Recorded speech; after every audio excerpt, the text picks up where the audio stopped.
സാറേ, ഈ മോദിയുടെ ഈ ത്രിരാഷ്ട്ര പര്യടനം ഇപ്പോൾ ഏറ്റവും ഒടുവിലത്തെ അതിലൊന്ന് ജോർഡാനാണല്ലോ. ജോർഡാനിൽ ചെന്നപ്പോൾ ആണത്രേ അദ്ദേഹത്തിന് ഈ ലോകരാജ്യങ്ങളൊക്കെ സഞ്ചരിച്ചതിനേക്കാളും ഹൃദ്യമായ രാജകീയമായ സ്വീകരണം. അത് ഒരു പക്ഷേ ആ നാടിൻ്റെ ഒരു വിനയമായിരിക്കാം, ഇന്ത്യയോടുള്ള ബഹുമാനമായിരിക്കാം.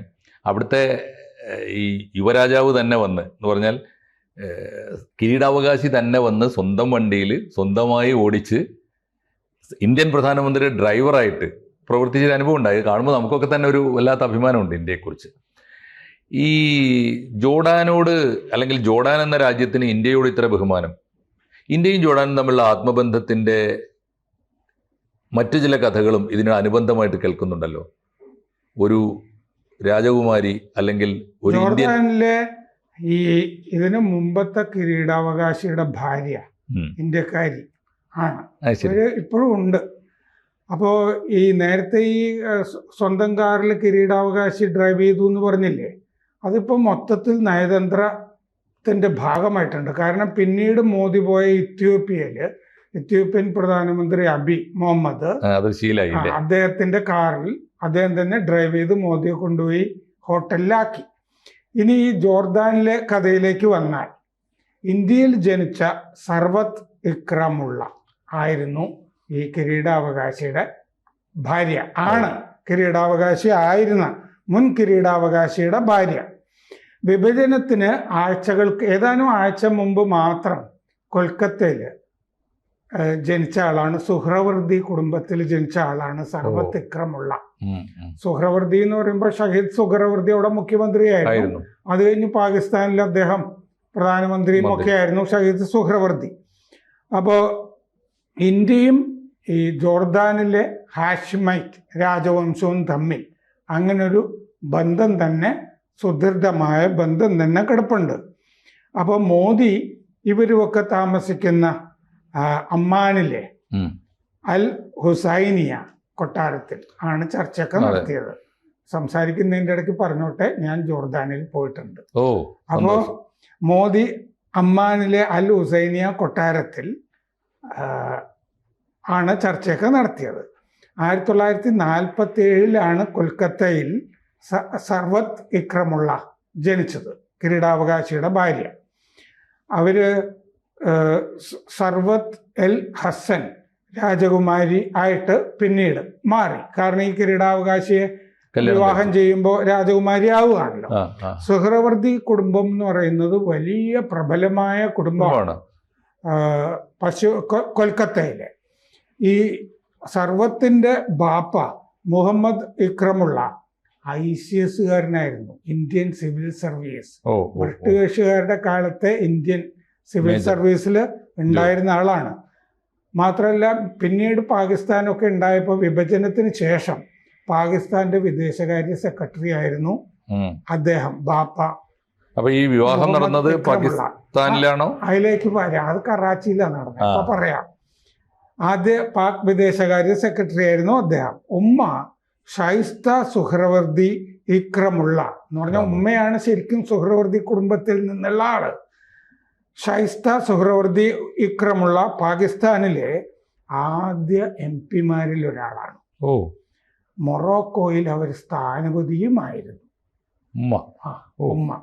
അപ്പോൾ ഇങ്ങനെ ബാപ്പ പലയിടത്തും ഈ ICS ആയിട്ട് നടക്കുമ്പോൾ, പിന്നെ പാകിസ്ഥാനിൽ നയതന്ത്രജ്ഞനുമായി പലയിടത്തും നടക്കുന്നത് കൊണ്ട് സർവത്ത് ഇക്രമുള്ള പഠിച്ചത് ബ്രിട്ടനിലാണ്, ലണ്ടനിലാണ് പഠിച്ചത്.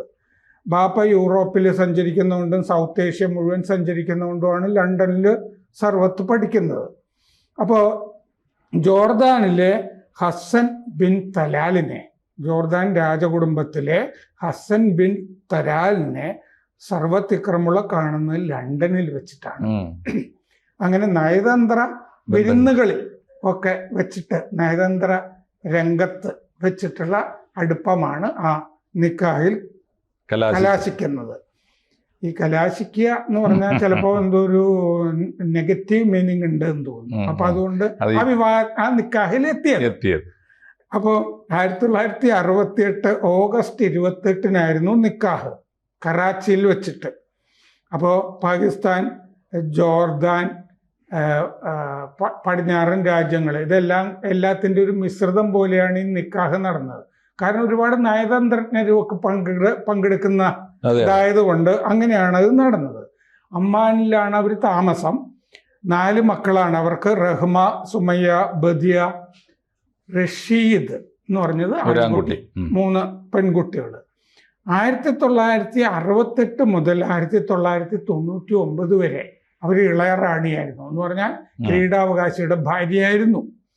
വിദ്യാഭ്യാസ, സാമൂഹ്യക്ഷേമ പ്രവർത്തനങ്ങൾ, സ്ത്രീ ശാക്തീകരണം, ആ രംഗത്തൊക്കെ ധാരാളം അവർ പ്രവർത്തിച്ചിട്ടുണ്ട്. അമ്മാനിലെ ബക്കാലോററ്റ് സ്കൂൾ അവരാണ് സ്ഥാപിച്ചത് 1981. 1974 അവര് സെന്റർ ഫോർ സ്പെഷ്യൽ എഡ്യൂക്കേഷൻ സ്ഥാപിച്ചു, ഭിന്നശേഷിക്കാർക്കുള്ള സ്കൂള്. പിന്നെ അവര് പ്രിൻസസ് സർവത്ത് കൗണ്ടി കോളേജ് ഒരെണ്ണം സ്ഥാപിച്ചു 1980. അത് സ്ത്രീകൾക്കും ഭിന്നശേഷിക്കാർക്കുള്ള ഒരു കോളേജാണ് അവര്. അപ്പൊ വിദ്യാഭ്യാസ രംഗത്ത് ജോർദാനിൽ നിറഞ്ഞു നിൽക്കുന്ന കഥാപാത്രമാണ്. ജോർദാനിലെ ആദ്യത്തെ വനിത തേക്വോണ്ടോ ബ്ലാക്ക് ബെൽറ്റ് കാര്യമാണ് അവര്. സർവത്ത് ഇക്രമുള്ള. അപ്പൊ ഇടിച്ച് നിരപ്പാക്കാനൊക്കെ പറ്റും ആരെങ്കിലും വന്നു കഴിഞ്ഞാൽ. പിന്നെ ബാഡ്മിന്റൺ ഫെഡറേഷന്റെ പ്രസിഡന്റുമാണ് അവിടുത്തെ. 1991 ഗൾഫ് യുദ്ധകാലത്ത് ഇവർ ജോർദാനും ഇറാഖിനും മരുന്നിന് വേണ്ടി $1 മില്യൺ റേസ് ചെയ്തിരുന്നു. അവര് ഫണ്ട് കളക്ട് ചെയ്തിരുന്നു. 1999 ഈ ഹുസൈൻ രാജാവ് ജോർദാനിലെ സ്വന്തം മകനായ അബ്ദുള്ളയെ പിൻഗാമിയാക്കി. അങ്ങനെയാണ് ഈ കിരീടാവകാശി സ്ഥാനം ഈ ഹസ്സന് നഷ്ടപ്പെടുന്നത്. ഇവരുടെ ഭർത്താവിന് കിരീടാവകാശി സ്ഥാനം നഷ്ടപ്പെടുന്നത്. അങ്ങനെയാണ് ഇവര് ഇളയ റാണി അല്ലാതാകുന്നത്. എന്നാലും രാജകുടുംബത്തിലെ അംഗവും രാജകുമാരിയുമാണ് എന്ന് നമുക്ക് പറയാം. 30 കൊല്ലം ഇളയറാണി ആയിരുന്നു താനും. അപ്പോ ഇങ്ങനെയാണ് ഈ ഒരു ഇന്ത്യക്കാരി ഇന്ത്യയിൽ നിന്ന് വിഭജനത്തിന് ശേഷം പാകിസ്ഥാനിൽ പോകുന്നു, പിന്നീട് ജോർദാനിലെ ഇളയറാണിയാകുന്നു.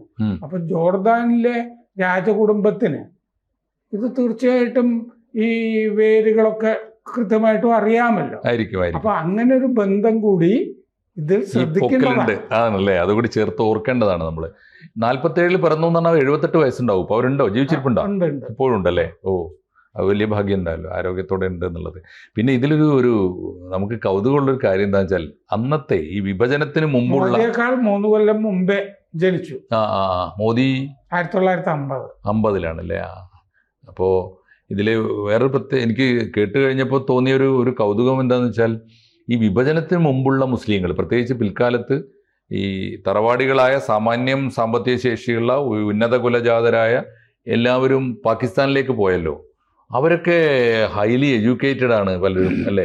മാത്രമല്ല സ്ത്രീകൾ തന്നെ എന്തുമാത്രം അഡ്വാൻസ്ഡ് ആണ്. അതെന്താന്ന് വെച്ചാൽ അന്നത്തെ കൊൽക്കത്തയിലെ മുസ്ലിം ഭൂരിപക്ഷ പ്രദേശം തന്നെയൊക്കെ ആയിരുന്നല്ലോ. അത് നമ്മൾ ആ കാലത്തെ കഥകളൊക്കെ വായിച്ചാൽ അറിയാൻ പറ്റും. അതുകൊണ്ടാണ് ഈ ബംഗാൾ വിഭജനം എന്നൊക്കെ പറഞ്ഞ 1905 നടക്കുന്നത്. മൊത്തത്തിൽ എടുക്കുമ്പോഴേ ഹിന്ദു ഭൂരിപക്ഷമൊക്കെ വരുന്നുള്ളൂ. അതുകൊണ്ട് ഈ 2 തരം ദ്വയാംഗ മണ്ഡലമൊക്കെ ഉണ്ടായിരുന്നില്ല. മുസ്ലിങ്ങൾക്ക് വേറെ മണ്ഡലം ഒക്കെ പ്രഖ്യാപിക്കുകയൊക്കെ ആദ്യകാലത്ത് അങ്ങനെ അവാർഡ് എന്ന് പറയുമല്ലോ, കമ്മ്യൂണൽ അവാർഡ്. ആ കമ്മ്യൂണൽ അവാർഡിന്റെ കാര്യത്തിലുമൊക്കെ ശ്യാമപ്രസാദ് മുഖർജിക്കുമൊക്കെ വിരുദ്ധാഭിപ്രായവും കാര്യങ്ങളൊക്കെ ഉള്ളതൊക്കെ നമ്മൾ ബംഗാൾ ചരിത്രം വായിക്കുമ്പോൾ നമുക്കറിയാൻ പറ്റും. ഈ പറയുന്നത് പോലെ ലിയാഖത്ത് അലി ഖാൻ ഒക്കെ പിന്നീട് പ്രധാനമന്ത്രിയായിരുന്നല്ലോ. ഇദ്ദേഹം തന്നെ ഇവരുടെ ബാപ്പ അവിടെ വിദേശകാര്യ സെക്രട്ടറിയും ഒക്കെ ആയിരുന്നു. ഷഹീദ് സുഹ്രവർദി തന്നെ ബംഗാളിൽ നിന്ന് അങ്ങോട്ട് കുടിയേറുകയാണ് ചെയ്തത്. കാരണം എന്താണെന്ന് വെച്ചാൽ നമ്മളിപ്പോ പറയുന്ന ബംഗ്ലാദേശ് കിഴക്കൻ ബംഗാളാണല്ലോ. മുസ്ലിം അല്ല, അന്ന് ഇവര് ഒരുമിച്ച് നിൽക്കുന്ന സമയത്താണല്ലോ. അപ്പൊ ബംഗാൾ ഇപ്പൊ ഇന്നത്തെ ബംഗ്ലാദേശിൽ നിന്നും 1971 തന്നെ ധാരാളം മുസ്ലിങ്ങൾ പലായനം ചെയ്യുന്നുണ്ടല്ലോ. കാരണം അവര് ബംഗാളി ഭാഷയാണല്ലോ സംസാരിക്കുന്നത്. അതുകൊണ്ട് പാകിസ്ഥാൻ പട്ടാളം വന്നപ്പോൾ ഹിന്ദുക്കൾക്ക് നേരെ മാത്രമല്ലായിരുന്നു ആക്രമണം, മുസ്ലിങ്ങൾക്കെതിരെ ആക്രമണം ഉണ്ടായിരുന്നു 1970. അങ്ങനെ കുറെ പേര് ആ സമയത്തും പലായനം ചെയ്യുന്നുണ്ട്. എന്ന് പറഞ്ഞാൽ ആ മുസ്ലിങ്ങള് ഒരു ഇന്റഗ്രേഷൻ വന്നിരുന്നില്ല. 1000 കിലോമീറ്റർ അകലെയാണ് ഈ പടിഞ്ഞാറൻ പാകിസ്ഥാൻ. കിഴക്കൻ ബംഗാളിലേക്ക് അല്ലെങ്കിൽ അതിലേക്ക് തന്നെ അവർ ഇന്ത്യ ക്രോസ് ചെയ്ത് പോവുകയും വേണ്ട. അതായത് അന്ന് റോഡ് മാർഗം വരാൻ പറ്റില്ലായിരുന്നു. യുദ്ധമൊക്കെ നടക്കുമ്പോൾ ഹെലികോപ്റ്ററിലെ അവർക്ക് ധാക്കയിലൊക്കെ വന്ന് ഇറങ്ങാനൊക്കെ പറ്റുള്ളൂ, വിമാനത്തിലൊക്കെ. പടിഞ്ഞാറൻ പാകിസ്ഥാനും ആയിട്ട് ഒരു ബന്ധവും ഇല്ലാതിരുന്ന ഒരു സ്ഥലമാണ് ഈ കിഴക്കൻ ബംഗാൾ എന്ന് പറയുന്ന സ്ഥലം പാകിസ്ഥാനുമായിട്ട്. ഇപ്പം നമ്മൾ ആലോചിക്കുക, ഇന്ത്യയിലെ ഹൈദരാബാദ് അല്ലെങ്കിൽ ജുനഗഡ് ഒക്കെ പാകിസ്ഥാനിൽ ലയിക്കുന്നു. അവിടുത്തെ മുസ്ലിം രാജാക്കന്മാര് പാകിസ്ഥാനിൽ ലയിച്ചു എന്ന് വിചാരിച്ചു കഴിഞ്ഞാൽ നിലനിൽക്കാൻ പറ്റുമായിരുന്നു. ആന്ധ്രയിലെ നൈസാം പാകിസ്ഥാനിൽ ചേർന്നു എന്ന് വിചാരിക്കുക. എന്ന് പറയുന്ന പോലെയാണ് ഈ കിഴക്കൻ ബംഗാളിന്റെ കാര്യം. റോഡ് വഴി വരാനൊന്നും പറ്റില്ലായിരുന്നു. 1000 കിലോമീറ്റർ അകലെയാണ്. എന്തൊരു മണ്ടത്തരല്ലേ. അല്ലെങ്കിൽ ശരിക്കും ആ വിഭജന പ്ലാൻ എന്ന് പറയുന്നത് പഞ്ചാബ് വെട്ടിമുറിച്ച് ബംഗാളും വെട്ടിമുറിച്ച് അവിടുന്ന് ഒരു കഷ്ണവും ഇവിടുന്ന് ഒരു കഷ്ണവും ചേർത്തിട്ട് ഒരു രാജ്യം ഉണ്ടാക്കുക. അതിന് പേര് മതത്തിന്റെ ഒരു ലിങ്കും എന്തൊരു ഓക്കോടെ കേട്ടാൽ തന്നെ നമുക്ക് എങ്ങനെയാ ഒരു രാജ്യത്തിന് മെയിൻറ്റെയിൻ ചെയ്യാൻ പറ്റുക? അതിനെ കഷ്ടിച്ചിപ്പോൾ 47 തൊട്ട് 71 വരെ എന്ന് പറഞ്ഞാൽ എത്ര കൊല്ലം നിന്നു? 20-25 കൊല്ലം പരമാവധി അല്ലേ? അതാണ് അതിൻ്റെ ഒരു തമാശ എന്ന് പറയുന്നത്. എന്തായാലും അന്ന് ഇതിലൊരു സങ്കടം ഞാൻ പറയുന്നതാണ്, വിഭജിക്കാതെ നിന്നിരുന്നെങ്കിൽ കുറേ നല്ല മാതൃകകൾ ഇന്ത്യയിലെ മുസ്ലിം കമ്മ്യൂണിറ്റിയിലെ പ്രത്യേകിച്ച് സ്ത്രീകൾക്ക്, ഞാൻ അതാണ് ഈ സമയത്ത് ആലോചിച്ചത്. അക്കാലത്ത് അവർ അംബാസിഡർ ആവുക. ഏത് കാലത്ത് സർ? ഈ പറഞ്ഞ 47 വിഭജനകാലത്ത്, വിഭജനത്തിന് തൊട്ട് തുടർന്നുള്ള കാലത്ത് ഒരു മുസ്ലിം സ്ത്രീ പല രാജ്യങ്ങളിലെ അംബാസിഡർ ആവുക, പാപ്പ ICSൽ ഒക്കെ എത്തിച്ചേരുക എന്ന് പറഞ്ഞാൽ ഈ ഇന്ത്യയിലെ ഇന്നത്തെ മുസ്ലിം കമ്മ്യൂണിറ്റിയുടെ പുരോഗതിക്ക് അതൊരു വലിയൊരു എന്താ പറയുക, ഒരു ഭയങ്കര എനർജിയായുമായിരുന്നല്ലോ. അതൊക്കെ ആണ് അവർ കളഞ്ഞു വിളിച്ചത്. എന്തായാലും ഈ വിഭജനം കൊണ്ടുണ്ടായ നാശത്തെക്കുറിച്ചാണ് നമ്മൾ ആലോചിക്കുന്ന ഒരു കാര്യം. 2, ഇവർ എന്നിട്ടും ചെന്ന രാജ്യങ്ങളിലൊക്കെ ഒരു ഇന്ത്യൻ മാതൃക ആയതുകൊണ്ടാവണമെന്നില്ല, ഒരു സ്ത്രീയുടെ മാതൃകയാവാം. അവിടെ ചെന്നപ്പോഴും അവർ ആലോചിക്കുന്നത് ദീനരായ മനുഷ്യർ, വികലാംഗരായ മനുഷ്യർ, ഒരു വികലാംഗയായ കുട്ടിയുടെ, ഈ ഡിഫറൻ്റ്ലി ഏബിൾഡ് ആയ ഒരു കുട്ടിയുടെ അമ്മയാകുന്നൊരു മനസ്സ്, ഭിന്നശേഷി എന്ന് പറയുന്ന നിയമമുണ്ട്. അതെ ഭിന്നശേഷി വാക്ക് പറയാൻ പാടില്ല, വികലാംഗം എന്ന് പറയാൻ പാടില്ല. വികലാംഗം ഇപ്പൊ എനിക്ക് തോന്നുന്നു ദിവ്യാംഗം എന്നാണ് അത്ര ശരിയായ പേര്. പരിവാരൊക്കെ ഉപയോഗിക്കുന്നത് ആണ്, ശരിയായ പേരാണത്. അവര് ദിവ്യന്മാര് തന്നെയാണ് ആ അർത്ഥത്തിൽ. അവരുടേതല്ലല്ലോ. അവര് എന്തെങ്കിലും ഒന്ന് കുറവുണ്ടെങ്കിൽ അത് വേറൊരു കാര്യം കൂടി ഉണ്ട് സാറേ. നേച്ചുറലി ഇപ്പോൾ ശരിയാണത്രേ ഡോക്ടേഴ്സൊക്കെ പറയണത്, നമുക്ക് എവിടെയെങ്കിലും ഒരു വിരൽ കുറവുണ്ടെങ്കിൽ നമ്മുടെ മറ്റ് 4 വിരലുകൾക്ക് സാധാരണ മനുഷ്യർക്ക് ഇല്ലാത്ത പവർ ഉണ്ടാവും അത്രേ. അതൊക്കെ എനിക്കറിയാം. ആണല്ലേ? അത് വേറൊരു വിഷയമാണ്. ആണല്ലേ? അപ്പോൾ ജോർദാന് ഇങ്ങനൊരു അതെ.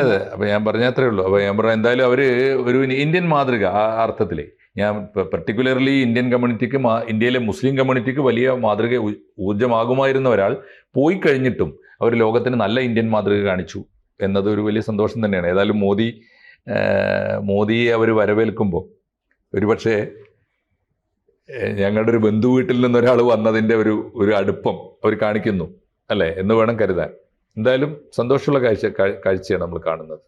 കൂടുതൽ വാർത്തകളും വിശേഷങ്ങളും നിങ്ങളിലേക്ക് എത്താൻ ABC മലയാളം സബ്സ്ക്രൈബ് ചെയ്യുക, ബെൽ ബട്ടണും അമർത്തുക.